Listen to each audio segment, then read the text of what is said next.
Hello বন্ধুরা, আসসালামু আলাইকুম। কেমন আছেন সবাই? আশা করছি সকলে ভালো আছেন। আজকে যে টপিকটা নিয়ে আপনাদের সাথে আলোচনা করতে এসেছি সেই টপিকটা ঢাকার মিরপুরে একটা সহপাঠীর বাসায় খুনকে কেন্দ্র করে এরকমই একটা টপিক।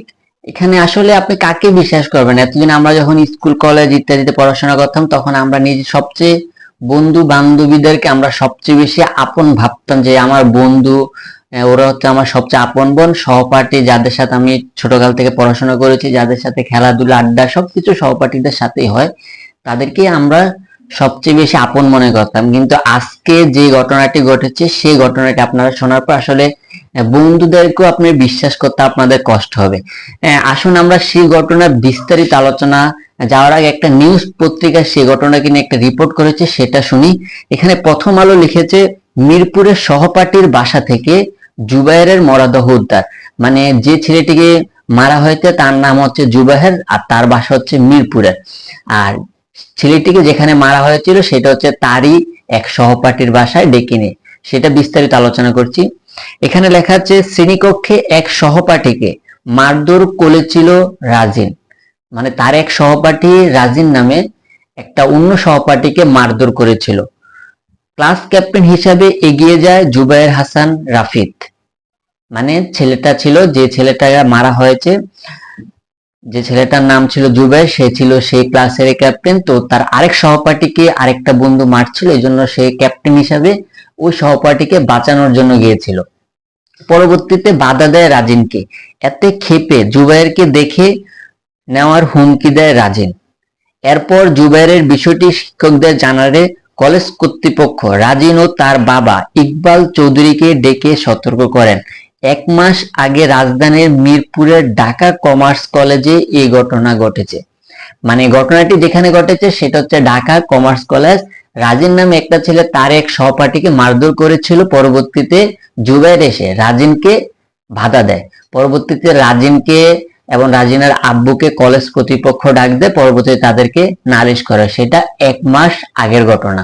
কিন্তু এতে তার বাবা অপমানিত হয়েছে এবং রাজিন ছেলেটা অপমানিত হতে সে জুবাইরের উপর প্রতিশোধ নেওয়ার একটা প্ল্যান করে। তারই পরিপ্রেক্ষিতে কি হয় দেখেন, শনিবার এই কলেজের পাশে স্টাফ কোয়ার্টারের 3য় তলায় রাজিনের বাসা থেকে জুবাইরের রক্তাক্ত দেহ উদ্ধার করা হয়। সেখানে রাজিন ও তার বাবার বাসা ভাড়া নিয়ে থাকেন। মানে জুবাইরকে যেখানে মারা হয়েছিল সেটা রাজিনের বাসায়, হয়তো সহপাঠী হিসাবে জুবাইরকে ডাক দিছিল তার বাসায় যে আস আড্ডা দিব, কিন্তু জুবাইর জানতো না যে রাজিনের বাসায় গেলে রাজিনকে মেরে ফেলবে তারা। আর রাজিন যেখানে থাকে, মিরপুরের যেখানে থাকে, সেটা হচ্ছে তারা ভাড়া বাসায় থাকে এবং জুবাইরকে সেখানে নিয়ে মেরে ফেলে রাজিন ও তার পরিবারের লোকজন। হয়তো এটা নিয়ে বলা হয় না। জুবাইরের মামা মোহাম্মদ নুরুজ্জামানের অভিযোগ, কলেজের সেই ঘটনার জেলে রাজিন তার ভাগ্নিকে শনিবার বাসায় ডেকে নিয়ে ধারালো অস্ত্র দিয়ে কুপিয়ে হত্যা করে। উল্লেখ্য, নুরুজ্জামানের বাসায় থেকে কলেজে পড়তো জুবায়ের। তার বাড়ি নারায়ণগঞ্জের রূপগঞ্জে। জুবায়েরের মামা বলেছিলেন যে 1 মাস আগে যে ঘটনাটা ঘটেছিল সেই ঘটনার জের ধরে প্রতিশোধ নেওয়ার জন্যই রাজিন জুবায়েরকে তার বাসায় দাওয়াত দেয় এবং সে দাওয়াত খেতে যে জুবায়েরকে রাজিন ও তার পরিবার বা অন্য যে সহপাঠী ছিল তারা মিলে জুবায়েরকে কুপিয়ে হত্যা করা হয়। আসলে এই ঘটনাটি ঘটার পর সহপাঠীদের উপর থেকে আসলে বিশ্বাস চলে যাবে। আর এখনকার যুগের যে ছেলে মেয়েরা ছোটখাটো বিষয় নিয়ে তাদের মাথা থেকে কোনোভাবে সেই বিষয়গুলো নামে না। যেটা একবার মাথায় ঢুকে সেটাই থাকে।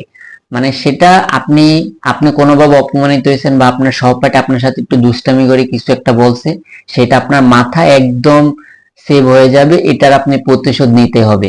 তারই পরিপ্রেক্ষিতে এখন ইদারিং সহপাঠীর হাতে সহপাঠী ইদারিং খুন হচ্ছে।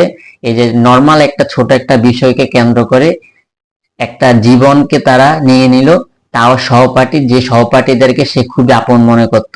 রাজিনকে জুবাইর খুবই আপন মনে করে রাজিনের বাসায় দাওয়াত খেতে গিয়েছিল, কিন্তু দিন শেষে সে জুবাইরকে রাজিন ও তার অন্য সহপাঠীরা মিলে কুপিয়ে হত্যা করে। এই বিষয়টা নিয়ে আপনারা শিক্ষা নেবেন এবং বাবা মার উদ্দেশ্য করে বলবো, আপনারা অবশ্যই আপনার সন্তানরা কোথায় যাচ্ছে বা কাদের সাথে চলাফেরা করছে বা কোন বন্ধুর সাথে কিরকম ঝগড়া হচ্ছে, এগুলো অবশ্যই আপনারা খেয়াল রাখবেন। কেননা এগুলো ছোটখাটো বিষয় হলেও এখনকার যুগে ছেলে মেয়েদের মাথায় এগুলো আটকে যায় এবং পরবর্তীতে এগুলার প্রতিশোধ নেওয়ার জন্য তারা অপেক্ষায় থাকে। ততদিন আপনারা অবশ্যই আপনার ছেলে মেয়েদেরকে ভালো রাখবেন, অবশ্যই নজরে রাখবেন। আজকে ভিডিওটি এই পর্যন্ত। ভিডিওটি ভালো লাগে অবশ্যই পেজটি ফলো দিয়ে রাখবেন, আর ইউটিউব চ্যানেল থেকে দেখলে অবশ্যই চ্যানেলটি সাবস্ক্রাইব করে রাখবেন। ধন্যবাদ সবাইকে।